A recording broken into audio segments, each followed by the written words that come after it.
This Saturday, our country experienced a terrifying act of political violence, a murder, an attempted assassination, an assault on American democracy itself.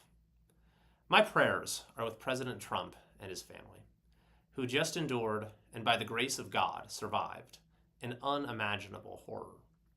Mere centimeters, perhaps a tilt of the head or a gust of wind, made the difference between life and death. My prayers are also with the family of Corey Comparatore, a volunteer fire chief and American hero, who died shielding his family from the gunfire, as well as with the two other victims who suffered severe injuries. I am grateful for the many acts of bravery from law enforcement and first responders at the scene. To all the men and women in uniform who lay your lives on the line every day, thank you. You are the best and bravest among us. At this moment, there are a great many questions.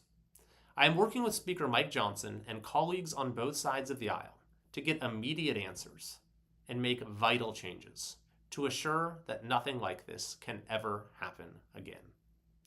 The apparent ease with which the gunman was able to fire at a former president and presumptive presidential nominee simply defies comprehension. It is a fundamental and bewildering security failure that endangered not only former President Trump's life, but the very foundation of our free and democratic society.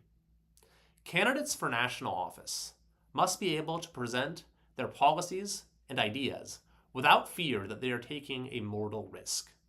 And citizens who choose to participate in the electoral process by attending rallies and expressing their views must have the same assurance. Otherwise, democracy cannot work. We cannot have a society where a single bullet fired by a single deranged individual can override tens of millions of votes, transforming the parameters of our politics from persuasion and values to plotting and violence.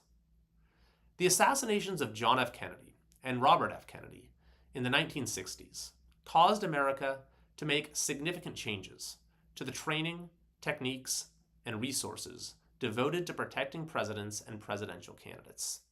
A similar moment of reckoning and reform followed the attempted assassination of President Ronald Reagan in 1981. In this moment, we face the same urgent task: to identify what went so wrong and take all necessary steps to fix what is broken.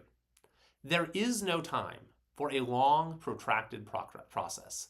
We need immediate answers and immediate change. The protection of our national leaders, which amounts to the protection of our democracy, must be ironclad.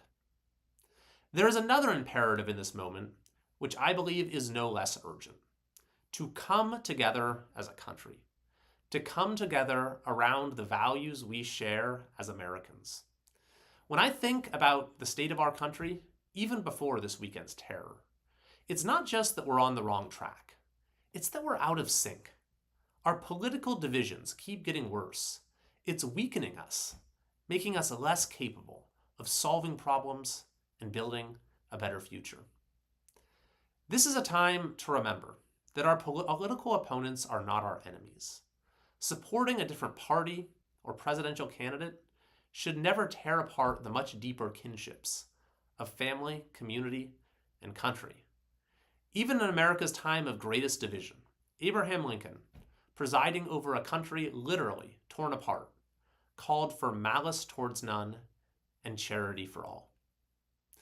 If we can embrace this spirit, then the tragedy and trauma we have all just lived through may also present an opportunity to rediscover the rhythm of American civic life, to begin repairing the fabric of our political community, and to refocus our gaze on the commitments we share, to our flag, to our Constitution, to the sacred truths of our Declaration of Independence.